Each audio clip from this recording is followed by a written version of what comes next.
এই টাইপের আংশিক ম্যাথ করতে হলে আমার কি দেখতে হবে, এখানে কয়টা পদ আছে সেটা খুঁজে বের করতে হবে, ঠিক আছে। যেহেতু এখানে এক্স স্কোয়ারটা কি ভিতরে আছে, নট বাইরে, বাইরে থাকলে একটা হতো, ভিতরে থাকলে আরেকটা হয়, ঠিক আছে। সেহেতু এখানে দুইটা, এখানে একটা, তাহলে টোটাল মান কয়টা, তিনটা। কিন্তু এটাকে আমরা বাইঙা লিখতে কিভাবে লিখতে হবে, এটাকে লিখতে হবে এরকম, এ প্লাস তিনটা মান না, বি এক্স প্লাস সি। আর এখানে কি করতে হবে, প্রথমটা নিচে দিয়ে দিতে হবে এক্স প্লাস ওয়ান, আর নিচে দ্বিতীয়টা নিচে কি দেবো, এক্স স্কোয়ার প্লাস ফোর, সমীকরণ নাম্বার এক।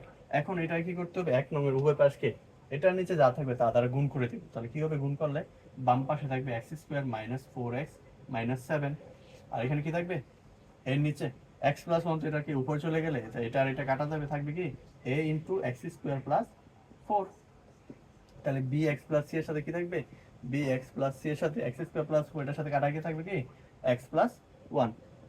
তাই এখন আমার কি করতে হবে, এটাকে গুণ করে দিতে হবে, ঠিক আছে। তাই এখানে কত আসে, এ এক্স স্কোয়ার, ফোর এর সাথে গুণ করলে কত আসে, ফোর এ। আর এখানে বি এক্স আর সি এক্স গুণ করে, সি এক্স নাকি এটা, না এক্স প্লাস ওয়ান, ঠিক আছে। তাহলে এক্স গুণ করলে কত আসে, b x, b x square, b x এর সাথে ওয়ান গুণ করলে কত আসে, বি এক্স, সি এর সাথে এক্স গুণ করলে কত আসবে, সি এক্স, আর সি এর সাথে ওয়ান গুণ করলে সি, ঠিক আছে। তাহলে এখানে এটা এগুলো পেলাম এটা। তো এটাকে যদি আমি সমীকরণ নাম্বার দিই, আচ্ছা সমীকরণ নাম্বার পরে দিয়ে একটু ক্যালকুলেশন করে নিই। এই ক্ষেত্রে যেগুলো এক্স স্কোয়ার আছে সেগুলোকে একসাথে লিখি, তাহলে আমরা এর সাথে লিখে কি লিখতে পারবো, এ ইন্টু, আচ্ছা এ না, এক্স স্কোয়ার কমন নেবো, তো তাহলে সেক্ষেত্রে এখানে থাকবে এ, আর এখান থেকে যদি এক্স স্কোয়ার কমন চলে যাবে তাহলে কি থাকবে, বি, এখানে কমন নিলাম এক্স স্কোয়ার, ঠিক আছে। আর যেহেতু এখানে এক্স আর সি এক্স আছে, আর কিছু নাই, তাই সেক্ষেত্রে আমরা এক্স এর গুলো এক যদি কমন, এখানে কি লিখতে পারবো, এটাও প্লাস এটাও প্লাস, তাহলে লিখতে পারবো বি প্লাস সি। আর এখানে কি আছে, ফোর এ আর সিটা ধ্রুবক পদ আছে, আমরা লিখলাম ফোর এ প্লাস সি। এটাকে সমীকরণ নাম্বার 2 নং, ঠিক আছে। এখন কি করতে হবে, এখানে আছে x square minus four X minus seven. তো এখান থেকে এই টাইপের ম্যাথ থেকে যদি আমি মানগুলো বের করতে, তাহলে আমার কি করতে হবে, এই যে 2 নং এ এক্স স্কোয়ার, এক্স, এগুলোর সবগুলো সমীকৃত করে দিতে হবে, ঠিক আছে। তাহলে তাহলে আমরা কি লিখবো, 2 নংকে সহগ সমীকৃত, কিসের সহগ, এক্স স্কোয়ার আর এক্স এর সহগ সমীকৃত। এখানে যদি এক্স কিউব থাকতো বা x to the power four থাকতো, সেটা সহগ আমার কি করতে হতো, সমীকৃত করে দিতে হতো। তাহলে সেক্ষেত্রে আমরা এখানে কি লিখতে পারবো, যদি আমি এখান থেকে সমীকরণ বার চেষ্টা করবো, এক্স স্কোয়ার সহগ সমীকৃত করে দিলে এখানে থাকবে এ প্লাস বি, ঠিক না।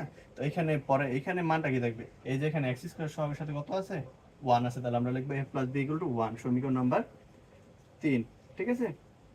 যেহেতু এখানে আবার কি আছে, এক্স এর সাথে এখানে আছে এক্স, এখানে তাহলে আমরা যদি এক্স চিন্তা করি তাহলে কি লিখতে পারি, b plus C equal to, b plus C equal to কত লিখতে পারবো, এই যে এক্স এর সাথে কি আছে, মাইনাস ফোর, নট ফোর।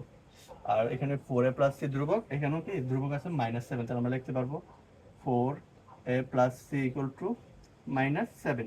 এখন এই চিন্তাকে কাজে লাগে আমার কি করতে হবে, এ বি সি এর মানটা বের করে নিয়ে আসতে হবে। তারপর ওই মানটা আমরা কোথায় বসাই দেবো, 1 নং সমীকরণে বসাই দিলে আমার কাঙ্ক্ষিত মান শেষ, ঠিক আছে। তাহলে আমরা ম্যাথটা সমাধান করার চেষ্টা করছি। সেহেতু এখানে যেহেতু সমীকরণটা আছে, এটা আমরা একটু সাইডে নিয়ে রাখি।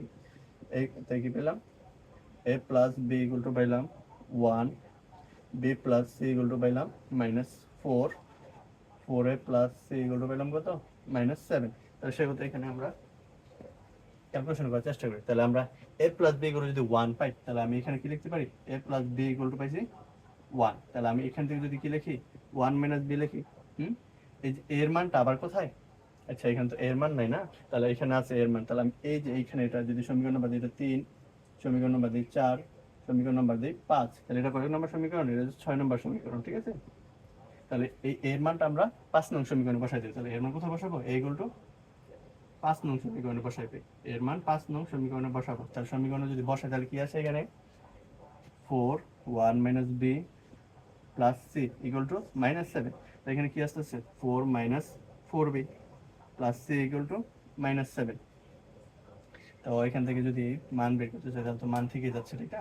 তাহলে কি আছে, আচ্ছা এখান থেকে ক্যালকুলেশন করার চেষ্টা করি, minus 4b plus C equal to minus 7 minus 4। তারপর এখানে যদি সি ইকুয়াল টু রাখি কত আসে, মাইনাস 11, আর মাইনাসের জিনিস এপাশে আসলে কি যাবে, প্লাস 4b হয়েছে। এটাকে যদি সমীকরণ নাম্বার দিই 6 নং, ঠিক আছে। মানে সমীকরণ বাড়তেছে 7 নং, তাহলে সি এর মানটা আবার কোথায় বসাতে হবে, এই যে 4 নং বসাই দিতে হবে। তাহলে সি এর মান এখানে 4 নং বসাইবে, সি এর মান 4 নং এ বসাবো। তাহলে 4 নং এ বসাইলে কি আসতেছে, বি এর, আচ্ছা আচ্ছা বি সি এর মান, হ্যাঁ। তাহলে এখানে আছে বি প্লাস সি এর জায়গায় বসবে minus 11 plus 4b equal to কত দেওয়া আছে, মাইনাস 4। তাহলে সেহেতু আমি যদি এখানে মানটা বসাই তাহলে কত আসে, বি প্লাসে মাইনাস মাইনাস 11 প্লাসে প্লাসে প্লাস 4b ইকুয়াল টু -4। তাহলে সংখ্যাগুলোকে এক পাশে নেই, বি এরটা এক পাশে হয়, তাহলে এখানে আছে 5b আর -11 ওই পাশে গেলে কি হয়ে যাবে, +11 হয়ে যাবে। ঠিক আছে, তাই এখান থেকে 5b ইকুয়াল টু কত আসতেছে 7, আর b ইকুয়াল টু কত পাচ্ছি তাহলে 7/5। এই যে এখন b এর মান পাইলাম কত, b ইকুয়াল টু পাইছি 7/5। এটা কোথায় বসাবো, এটা যদি আমি 6 নং বসাই দিই তাহলে আমি a এর মান পেয়ে যাবো খুব সহজেই।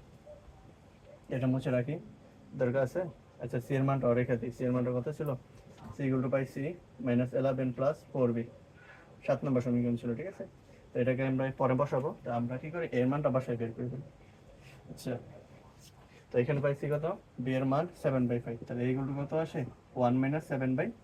এখানে একটু লসাগু করে দিই, 5 আর এখানে কিছু নেই, মানে কত আছে 1, তাহলে 5 আর 1 এর লসাগু কত 5ই হবে। ঠিক আছে, তাহলে আমরা যদি 5 লিখি বা 5 লিখি, তাহলে 1 দিয়ে 5 কে ভাগ করলে 5, 5 এর সাথে 1 গুণ করলে কত আসে 5, আর 5 দিয়ে 5 কে ভাগ করলে 1, আর 1 এর সাথে 7 গুণ করলে আসবে 7, তাহলে এর মান কত আসতেছে -2/5। তো এর মান কত পেয়ে গেলাম এটা, তাহলে আমরা লিখে রাখি সাইড নোট, এর মান পেলাম -2/5। তো এখন যদি আমি কি করি, এর মানটা বা কি সি এর মান বের করতে, তাহলে আমি যদি এখানে 4 নং সমীকরণ যদি আমি বি এর মান বসাতে, তাহলে আমরা কি খুব সহজে সি এর মান পেয়ে যাবো। তা 4 নং সমীকরণ ছিল এরকম, 4 নং সমীকরণ ছিল b plus C equal to -4। তার ক্ষেত্রে কি বি এর মান আমি কত পেয়েছিলাম, বি এর মান পেয়েছিলাম 7/5। তাহলে এখান থেকে আমরা সি এর মান পেয়ে যাবো -4। তাহলে এখানে যদি আমি ক্যালকুলেশন করি -4, এটা প্লাসের জিনিস, এটা এটা শেষ লিখে যাবে মাইনাস হয়ে যাবে। তাই এখানে আমরা লসাগু করে ফেলি, তাই 5 আর কিছু নাই, মানে কত আছে 1, তাহলে 5 আর 1 এর লসাগু কত 5, তাহলে 5 দিয়ে 4 কে গুণ করলে কত আসে -20, আর 5 দিয়ে 5 কে ভাগ করলে 1, 1 এর সাথে 7 গুণ করলে কত আসে -7। তাহলে এখানে থাকে মাইনাস, তাহলে মাইনাসের সংখ্যাগুলো যোগ করব কিভাবে, ঠিক আছে, চিহ্ন থাকবে মাইনাস, সংখ্যা দুটো গুণ যোগ হয়ে যাবে। ঠিক আছে, তাহলে কত আসে 27/5। তাহলে আমরা সি এর মান পেয়ে গেলাম কত -27/5। তাহলে আমরা যদি এখানে সাইড নোট রেখে 27/5, তো এই মানগুলো কি করে দিব, 1 নং সমীকরণে এখন বসাই দিই।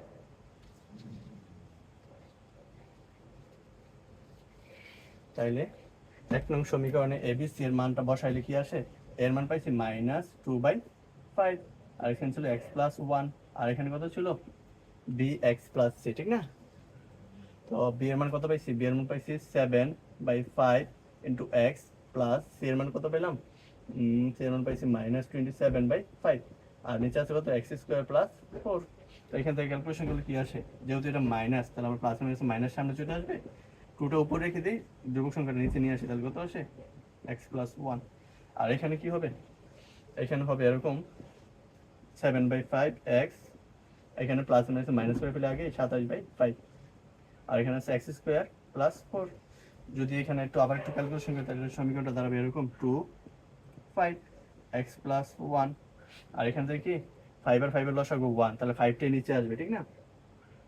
তাহলে 5 নিচে চলে আসবে, x² + 4, আর এখানে থাকবে 7x - 27। তো এটার আংশিক ভগ্নাংশ এইভাবে আমরা কি করে ফেলবো, সহজে সমাধান করে ফেলবো। ঠিক আছে, তো এই টাইপের ম্যাথগুলো করতে হলে আমাকে কি দেখতে হবে, যদি x² ভিতরে থাকে, ঠিক আছে, এখানে কিন্তু পাওয়ার 2টা, এখানে একটা 3টা, তাহলে আমাকে লিখতে হবে কি 3টা মানই এবিসি, কিন্তু এটাকে লিখতে হবে এরকম ভাবে 4x + c। ঠিক আছে, তারপর আমাকে সমাধান করতে হবে। আমরা যদি এটাকে কি a + b + c দিয়ে করি, ঠিক আছে, তাহলে কিন্তু কি এটা আনসার কখনই আসবে না, এটা ভুল আসবে, আনসার আসলো। ঠিক আছে, আসসালামু আলাইকুম।